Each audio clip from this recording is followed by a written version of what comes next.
Clasificación B, bajo supervisión de un adulto.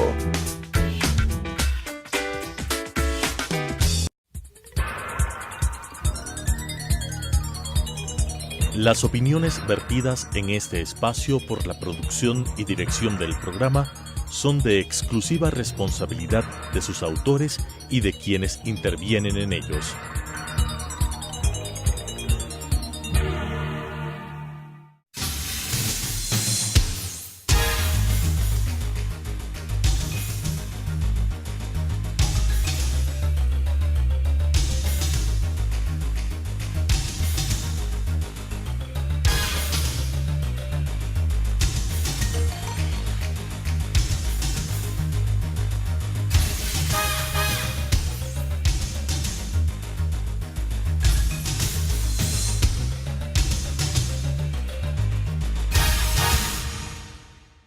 Jurídico, el programa del Colegio de Abogados de Pichincha.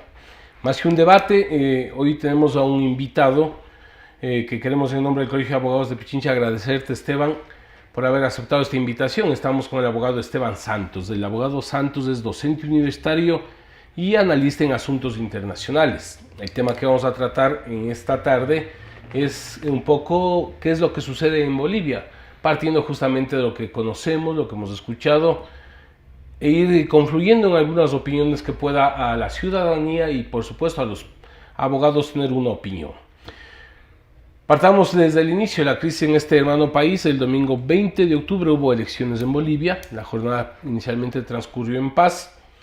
En un conteo electrónico rápido del propio Tribunal Supremo Electoral, el candidato opositor Carlos Mesa celebró que pasaba una segunda vuelta electoral pues con Evo Morales, el presidente de Bolivia.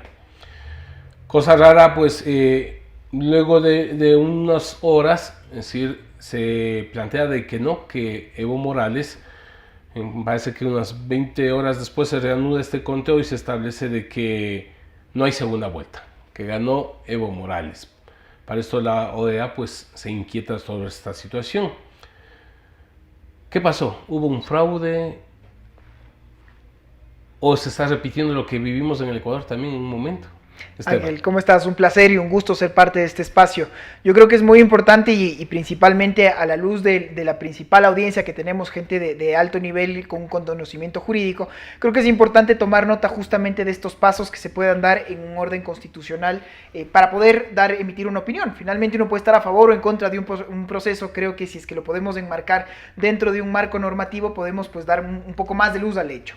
Yo creo que esta crisis boliviana, más que el 20 de octubre que tiene finalmente el desenlace, es la gota que derrama el vaso. Esto empezó el 21 de febrero del 2016, cuando el señor Evo Morales, solo recordemos muy brevemente, primero él gana las elecciones y de acuerdo al mismo libreto que hicieron otros países, del propio Ecuador, llama primero a una Asamblea Nacional Constituyente. Gana la Asamblea Nacional Constituyente, refundan a la patria, se crea una nueva Carta Magna y pues el presidente Morales, exactamente haciendo, insisto, lo mismo que hizo en su momento Chávez o lo mismo que hizo Correa, pues vuelven a empezar el periodo. Entonces ya tenemos un periodo en mandato, reinicia otra vez, gana una reelección y en este momento el presidente Morales dice...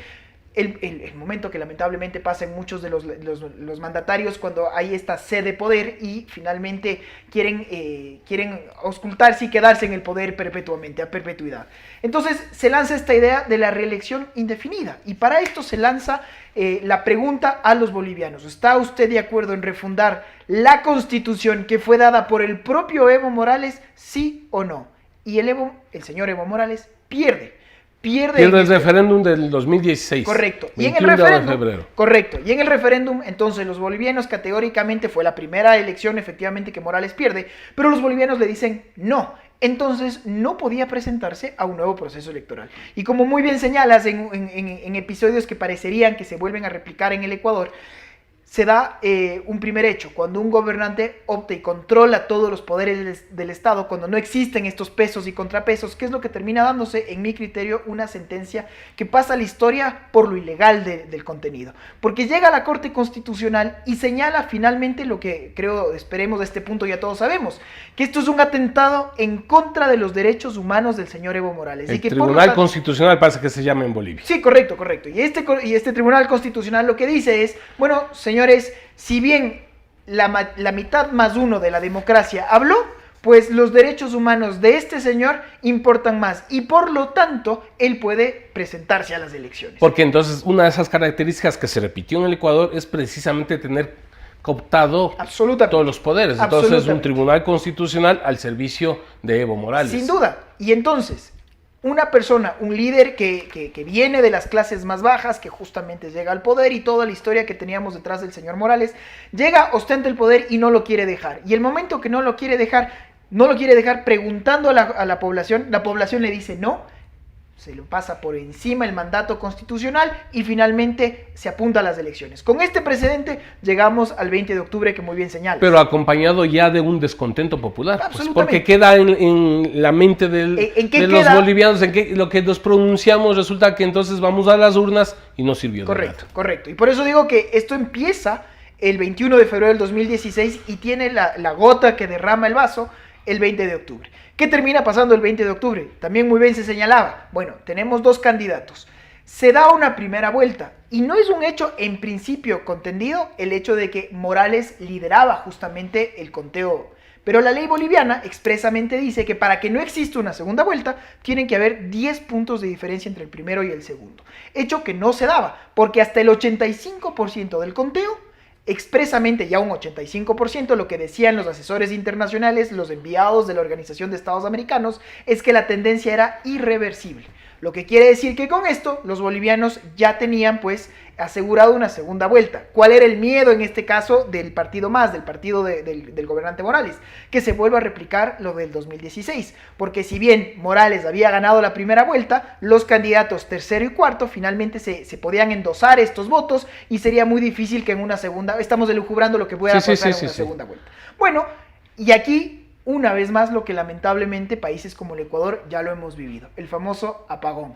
Se da un apagón al 85%. ¿Y qué pasa? Se deja de dar la transmisión de los datos. Pasamos la noche y a la siguiente mañana, horas después, con la sorpresa y la novedad de que cambió de forma esta tendencia irreversible, pues cambió y ahora estábamos hablando del candidato Morales que ganaba en primera vuelta.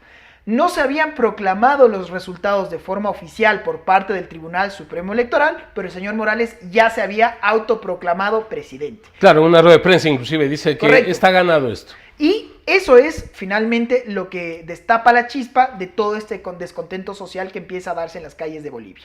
Hay dos hechos que sí los tengo que señalar como veamos, en lo personal yo creo que es un poco un sabor agridulce que me deja, porque se da una presión social interna muy importante. El señor Morales desconoce finalmente todo este descontento, ya se proclama presidente y dice que básicamente no hay mucho que hablar. Esteban, para llegar a la segunda vuelta, con las condiciones que tú has planteado, pero no podemos negar también de que Evo Morales cuenta con el apoyo de un segmento de la población importante, que inclusive lo vemos en la confrontación. Es decir, algo hizo Evo Morales en sus años de gobierno autoritario, como lo queramos llamar. Saquemos al elefante blanco de la mesa, que digo siempre. Para poder dar un análisis objetivo hay que conocer expresamente lo que fue esta historia. Yo creo que Evo Morales, el legado de Evo Morales finalmente se ve manchado porque fue la excepción que confirma la regla en este mar de decepciones que fueron los países que conformaron el socialismo del siglo XXI, hablando en términos económicos. Bolivia fue el único país que sigue creciendo al 5%. Veamos en qué termina este año, lamentablemente por esta convulsión social. Pero expresamente Bolivia redujo la tasa de pobreza extrema del 35% al 15%. Eso es una realidad. Aunque también es un gobierno que tiene unas características de estos gobiernos del socialismo del siglo XXI, autoritarios y corrupción. De lleno, de contado. Y esta segunda parte que tú me dices es muy importante, sobre todo la parte de la corrupción, porque ¿qué es lo que terminamos viendo? La presión social llega a un momento de ebullición. Y entonces la OEA señala los cuestionamientos, y no solo la OEA, los Estados Unidos, la emisión de la Comunidad Económica de la Unión Europea, que expresamente también señala sus reparos, y dicen es simplemente...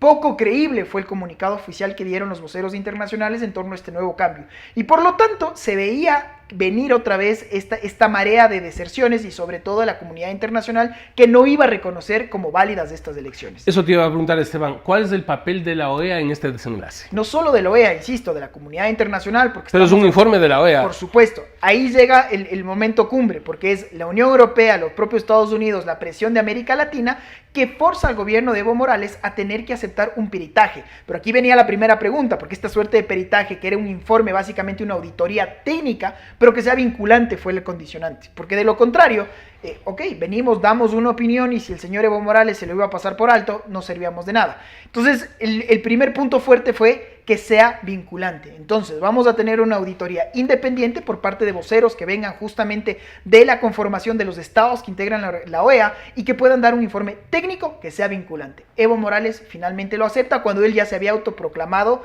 presidente.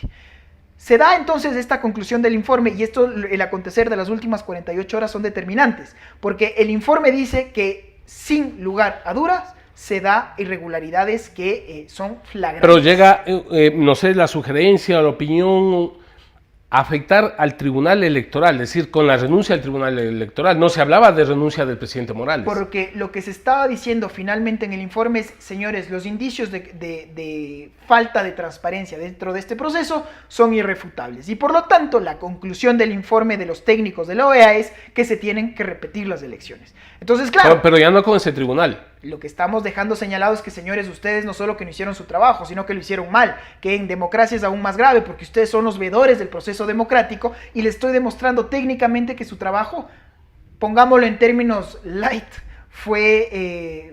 no fue técnico, no fue objetivo, no fue formal, no fue serio, por, insisto, ponerlo en términos light, porque si yo te estoy demostrando que hubieron irregularidades, estamos hablando de un fraude electoral y eso es muy, muy grave en una democracia. Listo, se está aceptando un fraude electoral, se nombraría otro tribunal electoral y se repetiría las elecciones. No acepto un fraude, lo que acepto es entonces Evo Morales sale y dice, bueno, repitamos las elecciones. Bueno, no acepta ¿Okay? el fraude. ¿Pero por qué renuncia? ¿Y por qué es importante esto? Porque justamente claro, la suerte ya estaba echada. La presión social en las calles ya era tal que llega a un punto en el que, y aquí es lo que te decía, que yo me quedo con este sentimiento agridulce, porque finalmente desde que somos democracias, ¿quiénes son los que ponen y quitan un gobierno? Los militares. Es lo que te iba a decir. Es decir, ¿es un golpe de Estado o es un fraude electoral? Entonces, ahora, por eso es que vamos a esa parte. Lo que empezaba diciendo, y sobre todo a la luz de nuestra audiencia en este programa, que es de un alto conocimiento jurídico, pues tomemos nota de esto. ¿Se ha dicho que esto es un golpe de Estado o se ha dicho que esto es un proceso constitucional? Entonces, por eso es importante diferenciar en los aspectos. Lo primero, ya hablamos lo que pasó en 2016, ya hablamos las irregularidades del 2020 a octubre, y finalmente en este momento, ¿qué es lo que tenemos? Tenemos una renuncia de un mandatario. Y, Esteban, permíteme, vamos a continuar con esta segunda parte, es decir, ¿hubo un fraude por lo cual se fue el gobierno o hubo un golpe de Estado, pero luego del corte comercial?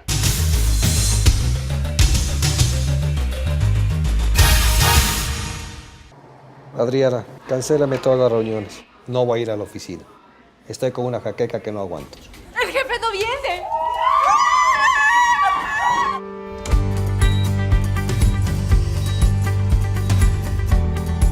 ¿Estás seguro? Salió bien. Muy bien. Bueno. Cuanto antes vayas a Ecuasanitas, más rápido te curas. La empresa de medicina prepagada que cuida de ti. Ecuasanitas. Es bueno estar sano.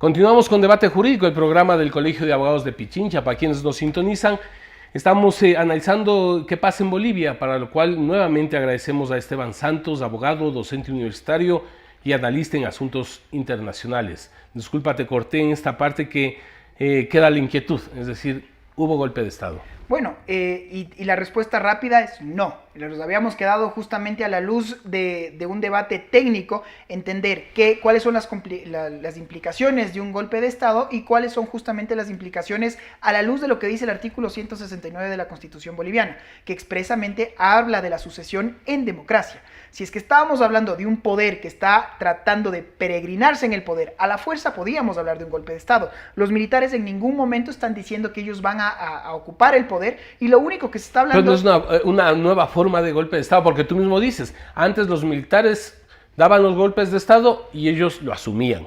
América Latina se dice, lo superó esa característica de golpe de Estado y hoy lo hacen utilizando otras personas. Creo que es muy interesante la pregunta y creo que es importante dar una reflexión en los términos, por lo menos en los que los quiero presentar como opinión. Por un lado vemos el Estado fallido, que en mi criterio es en este momento Venezuela, y justamente porque están enquistados en el poder, personas que usurpan el poder, pero que tienen a las Fuerzas Armadas de su lado. Y por eso es que la presión interna, la presión internacional, hagas lo que hagas, lo ha logrado, es difícil. y vemos la pobredumbre a la que está llegando la población, lamentablemente, porque tenemos estas personas enquistadas en el poder. Entonces Bolivia tenía una encrucijada muy importante, poder seguir el hilo constitucional, poder justamente elegir, que en democracia no es más que los ciudadanos puedan elegir a sus representados en elecciones libres, transparentes y evidentemente creíbles. ¿Qué es lo que está pasando en este momento? Entonces, tenemos un presidente en funciones que renuncia, pero no solo renuncia el señor Evo Morales. Eso te iba a decir, se va vicepresidente. En cascada. Se van en cascada todos los altos miembros del Estado y aquí tienes un problema muy importante porque, claro, el país amanece en acefalía.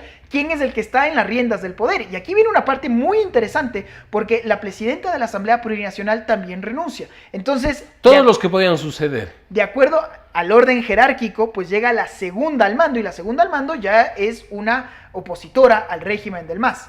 Digo esto que es muy interesante, ¿por qué? Porque luego empieza la especulación con respecto al famoso asilo político. Y el asilo político que abiertamente lo señala el gobierno mexicano. Y esto es interesante porque ya pudimos ver los pronunciamientos de los gobiernos de la región. Y no podía esperar otra cosa del señor Maduro, que expresamente dijo el golpe de Estado. Es muy interesante ver lo que pasa en Argentina, por ejemplo, que la posición formal del gobierno argentino es de reconocer y aplaudir el que se den unas nuevas elecciones, pero el presidente en funciones del señor Fernández expresamente habla también de un golpe de Estado. En principio México fue muy cauto, y México lo que hablaba es aplaudir un proceso de estabilización, de paz, y que sean los bolivianos los que puedan resolver sus conflictos. ¿Por qué estos elementos? A ver, resulta de que el descontento popular recorre América Latina, eso es innegable.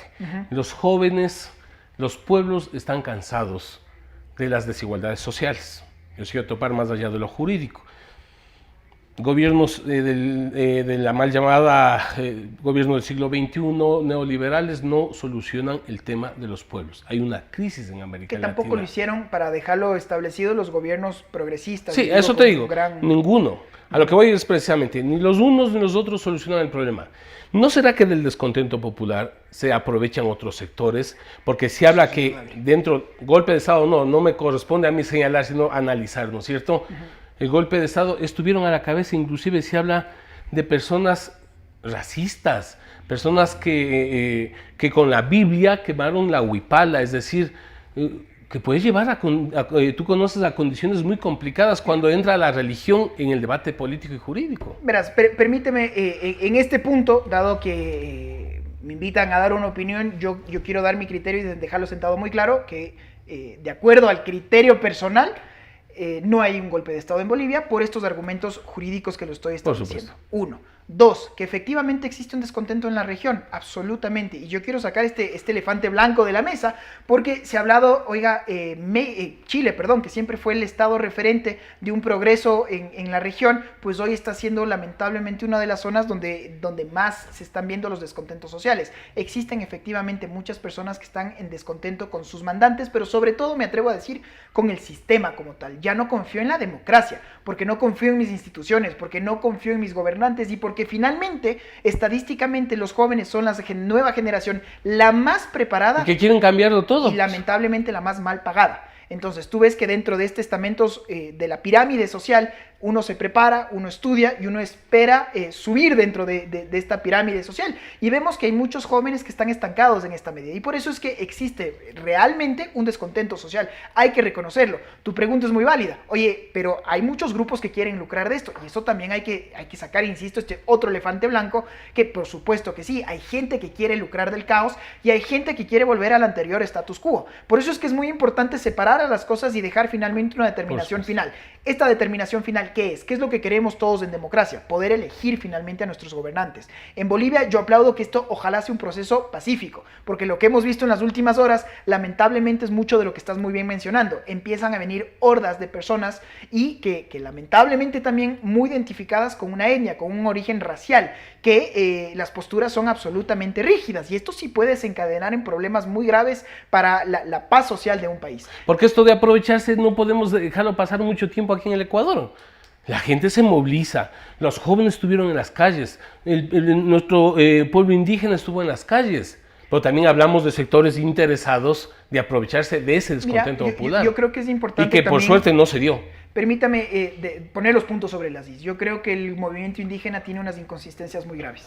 Y lo digo muy graves porque si tenemos los principales líderes que dijeron todos los epítetos, que no lo puedo repetir en este programa en contra del presidente, retírenle en el apoyo expresamente, se dijeron a las Fuerzas Armadas con muchas palabras no televisadas, y en este momento emiten un comunicado absolutamente repudiando el hecho de que los militares en cambio le hayan quitado el apoyo al señor Evo Morales. Insisto, es una contradicción terrible, pero lo importante es señalar que en una democracia no ganan los más bravos, no ganan los que más pueden quemar e incendiar instituciones. Entonces, partiendo de este elemento, antes que se me por vaya, favor. qué interesante conversar contigo.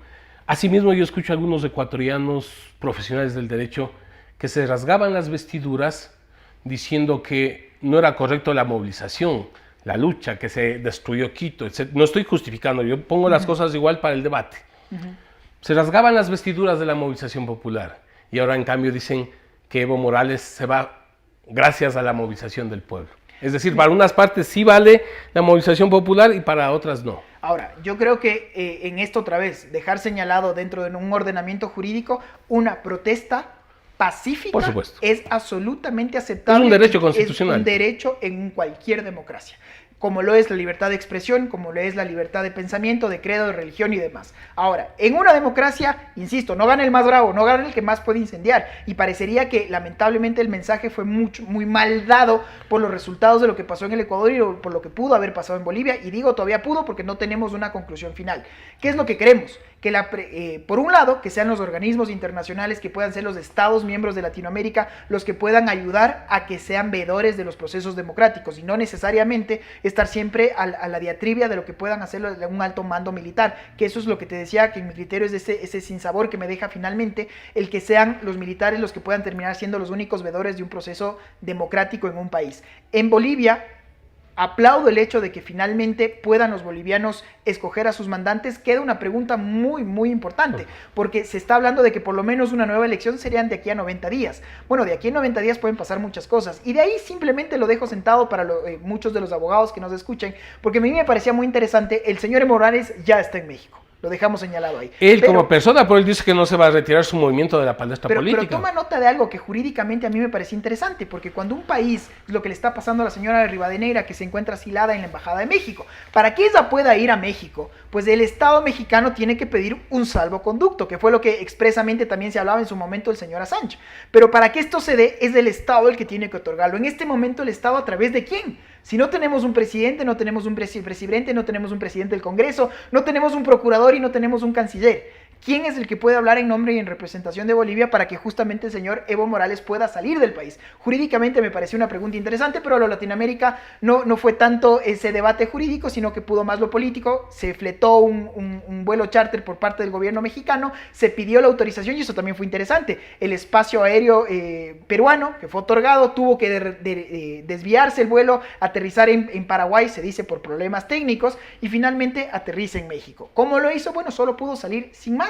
Me daba la atención, insisto, desde una óptica jurídica. Pero el hecho cierto es que ya tenemos un expresidente de lo que estamos hablando. Eso sí es un hecho cierto sin más. Que vemos cómo se terminan confabulando las fuerzas geopolíticas, eso también es muy interesante regresar a ver. Por un lado tenemos a Rusia, China, Nicaragua, por supuesto, y bueno, Cuba, que ya sabíamos, con Venezuela del un lado, y finalmente tenemos al resto de la región, que también hay que señalarlo, lo que pueda pasar en Argentina, también el pronunciamiento de Brasil, que es otro de estos monstruos, porque la extrema derecha también puede pasar muchas cosas en Brasil, y creo que puede ser solo sujeto de otra conversación como tal, con lo que sea Lula de aquí a muy poco tiempo, porque Lula es un actor muy importante en la región. Ver qué pasa con el Uruguay, que está también en un proceso de elección, y con eso podemos ver si se configuran o no las fuerzas geopolíticas de la región. Esto es muy importante porque finalmente vamos a tener una viabilidad dentro del progreso latinoamericano, o vamos a tener una región muy dividida. Eso te iba a decir. Mira, indudablemente yo quiero insistir en el elemento del descontento popular y el aprovechamiento de otras fuerzas.